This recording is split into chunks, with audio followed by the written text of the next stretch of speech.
Hello everyone. In this video, we are going to solve another problem on resultant of coplanar concurrent force system. So let us see this problem. There are four coplanar forces which are acting at a point. So you can see now we have four forces: 1, 2, 3, and 4. Out of which one of the force is unknown. So if you see here, they have given this as 200, 500, and this as 200, but this force P is unknown, which is, and its magnitude is shown by P. So they have given P. Then next is, the resultant has a magnitude of 500 Newton. They have given value of R, that is equal to 500 Newtons, and is acting along x-axis. That means resultant is acting along x-axis. So therefore here if you see, they have given value of Rx, that is equal to 500 Newton. Then next, based on this, what they have asked: determine the unknown force P and its inclination with the x-axis. That means they have said us to calculate what is the value of P and at what angle this force is inclined with respect to the horizontal. So with this data, let us try to do the calculation. So let us try to do the calculation now.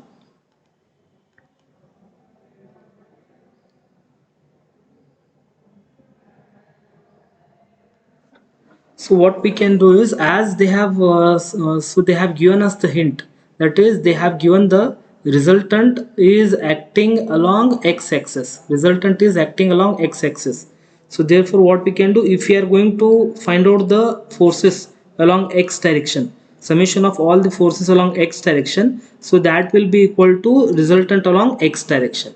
So another thing what we can have is, if you do summation of all the forces along y direction, so that will be equal to resultant along y direction. But here they have given us the hint, that is resultant is acting along x direction. So therefore this will be equal to 500 Newton. So this already they have given in the question, that is all the forces, if you are going to sum up along x direction, that will be equal to Rx, that will be equal to 500 Newton. So as if you see, the force is acting, resultant is acting along x direction, therefore its component along y direction, that will be equal to 0. So therefore Ry will be equal to 0, right? So based on this condition, let us try to do the calculation and let us try to find out the solution. So again we will start with resolving all the forces along x direction and y direction. So therefore now this summation of f of x, that is equal to, we have to make it as 500 Newtons. That has to be equal to 500 Newtons. So let us try to resolve all the forces now. First let us try to take this force. So if you see, this force has to be resolved along x direction. So therefore if you see the arrow, it is going to move towards the left side. So therefore this will be minus p. Minus p, angle is theta with respect to the horizontal. So therefore this will be cos of theta. We are resolving along the angle. Then next we will take this 200 Newton force. This we will try to resolve it along x direction. So if you see arrow, it is going to move towards right. Therefore this will be plus 200. So we are going to resolve along the angle. Therefore this will be cos of 45 degrees.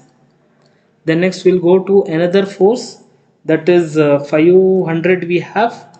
So if you see this 200, this is acting purely vertical, therefore it cannot have any, its component along x axis will be 0. Then next we have another force, that is 500 Newton. If you resolve it along x axis, it is going to move towards left side. So therefore this is minus 500, and we are going to resolve along the angle. Therefore this will be cos. Therefore this will be cos of 30 degrees. So this, we have done summation of all the forces along x direction. So that will be equal to 500 Newtons.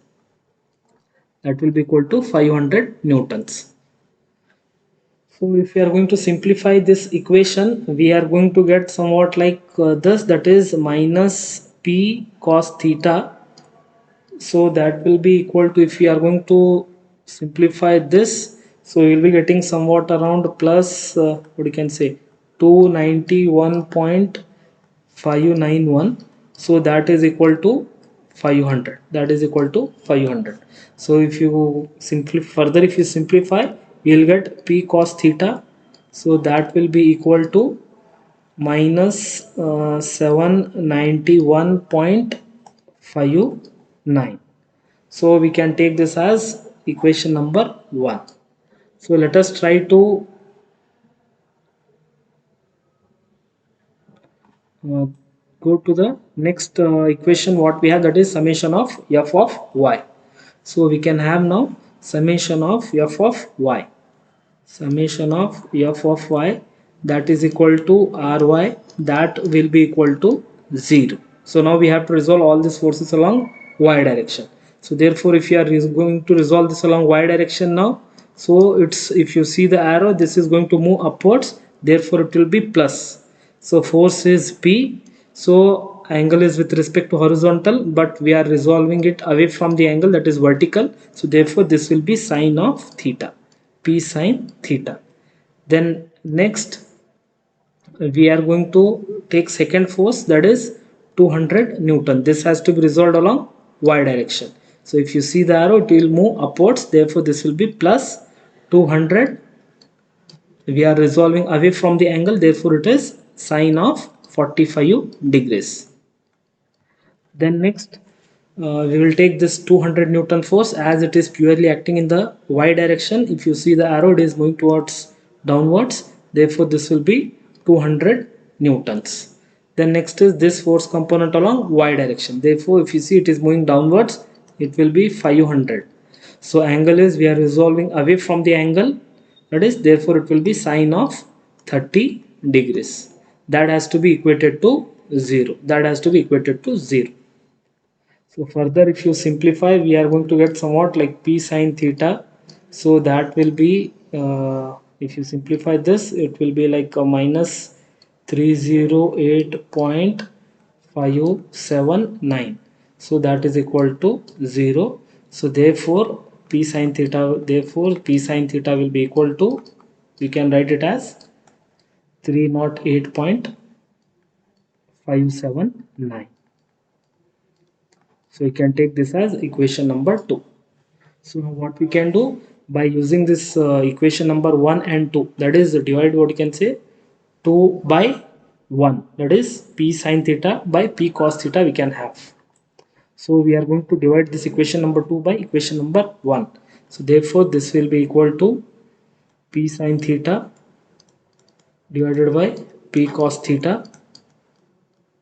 So that will be equal to 308.579 divided by, this will be 791.59. So therefore this will be like tan theta will be equal to this value. So therefore further if you simplify this, what you can say, further if you simplify this, theta will be equal to 21.297. This will be the theta value. So sine theta by cos theta, it will be tan theta. You bring it here, tan inverse of this value if you do, you will be getting this answer. So now this we can substitute here either in this equation number 2, or we can substitute this in the equation number 1, so as to get the value of theta, right? So therefore if you substitute there, you will be getting p, that will be equal to 849.61 newtons. Either you can substitute in equation 1 or equation 2. So if you substitute, we'll be getting answer as p is equal to 849.61.